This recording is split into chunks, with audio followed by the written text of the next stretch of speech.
pessoas, tudo bem com vocês? Eu sou a Carol e hoje nós vamos ter uma aulinha de história sobre expansão marítima e colonização.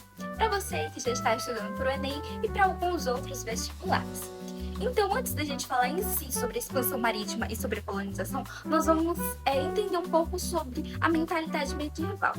No mundo medieval existia um mapa, que é o mapa TIO, criado por Isidoro de Sevilha, e ele mostrava o mundo em forma de disco, onde era dividido em Ásia, Europa e África, e separados por um T, que seria o Mar Mediterrâneo, o Rio Nilo e o Rio Dom.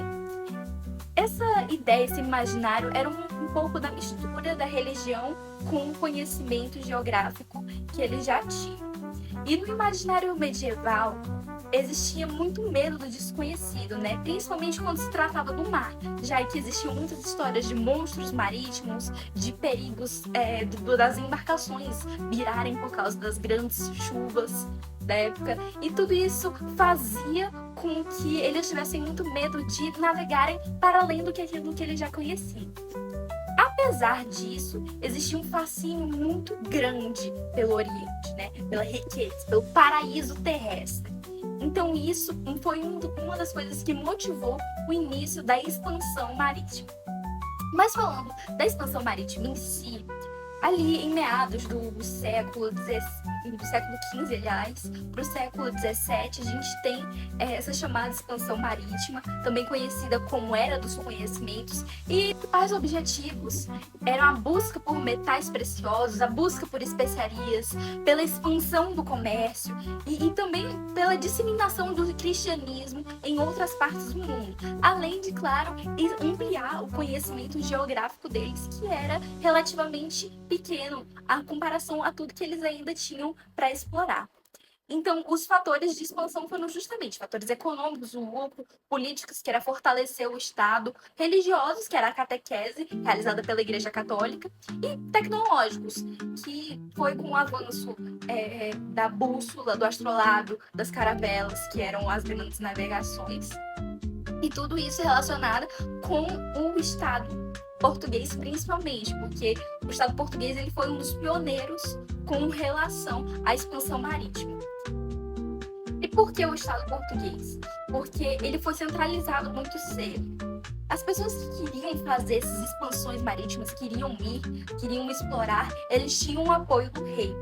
Além do mais, Portugal ficava tem uma localização geográfica muito boa, ou seja, eles já tinham essa cultura pesqueira.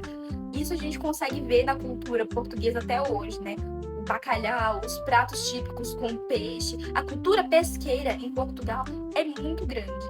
E além disso, eles tinham muitos avanços náuticos, Que foi a escola de Sagres, que ajudou bastante nesse processo também.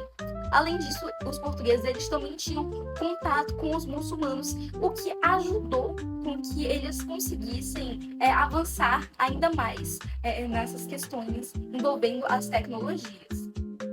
E falando sobre a Espanha, que também é uma concorrente de Portugal, por assim dizer, as navegações na Espanha vão começar depois de Portugal. E Cristóvão Colombo, em 1492, ele vai chegar às Américas, onde mais ou menos seria Bahamas hoje. E no pensamento de que ele achava que aquilo ali era a Índia, Então, por isso que quando ele chegou, nas cartas que ele escreveu posteriormente, ele chamava os nativos de índios. E o Américo Vespúcio, ele descobre, por assim dizer, o novo continente. Por isso que hoje nós chamamos o conjunto de continentes de América, justamente pelo Américo Vespúcio. Então, falando já um pouco mais à frente sobre o Tratado de Tordesilhas, que vai ocorrer em 1494, e ele vai dividir esse novo mundo entre Portugal e Espanha. Portugal ficando com o leste e a Espanha com o oeste. Mas nós tivemos alguns probleminhas, porque outros países, como a França e a Inglaterra, não aceitaram isso. Inclusive, tem um trecho muito interessante que eu vou estar colocando aqui no vídeo para vocês, que é justamente o líder da França perguntando se Adão, no testamento dele, tinha dito que aquelas terras eram especificamente de Portugal e da Espanha. O que não aconteceu, ou seja, eles vieram para cá e eles queriam um pedacinho também. E sobre o sistema colonial, já entrando aí numa fase mais avançada. As colônias, elas servem à metrópole. Então, a metrópole seria o estado, no caso, a metrópole, Portugal, e a colônia, parte do Brasil, né? Então, quais seriam as funções que a colônia iria servir para a metrópole?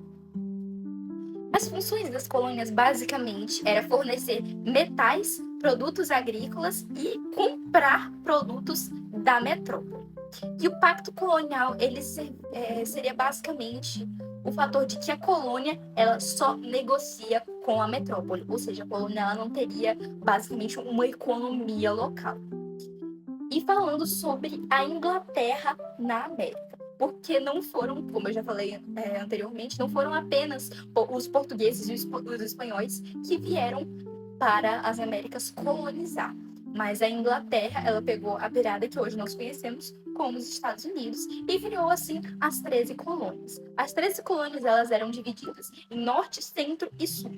No norte a gente tinha o povoamento, as pequenas propriedades e o trabalho livre. Já no centro era uma coisa intermediária. E no sul nós tínhamos a exploração e o plantation, que seria o latifúndio, mais a monocultura, mais a escravidão. Ou seja, a gente já tinha um movimento um pouco mais formado pela escravidão de pessoas negras.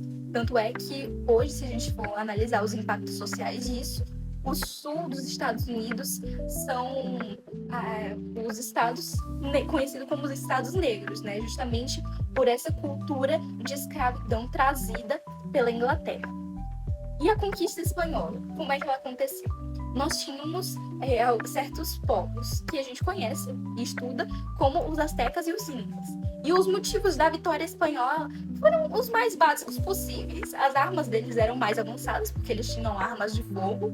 As doenças, no caso as epidemias trazidas pelos europeus, isso não aconteceu somente com os astecas nem com os incas, aconteceu no geral com os povos indígenas, tanto do Brasil quanto do que a gente conhece como Espanha hoje.